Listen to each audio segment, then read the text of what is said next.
جیسے جیسے یہ شہید محترمہ بینظیر بھٹو ٹاؤن آباد ہوتا جائے گا تو وہاں پر اگر سہولتیں ہوں گی ہاسپٹل کی تو بہت بہتر ہوگا۔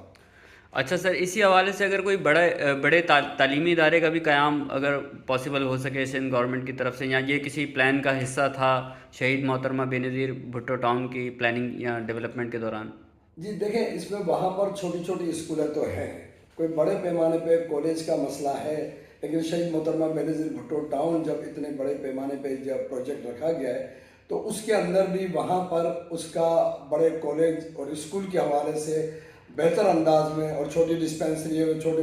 موٹے ہاسپٹل وغیرہ یہ ہوں گے، اور میری حکومت سندھ سے یقیناً یہ اپیل ہے اور میں پارٹی قیادت سے بھی میری اپیل ہے کہ وہ اس پہ آپ توجہ دیں، کیونکہ یہ بہت بڑی لینڈ ہے، یہاں زمین بہت زیادہ ہے اور وہاں پر لوگوں کو سہولت میسر آنی چاہیے، کیونکہ یہ لوگ وہاں علاج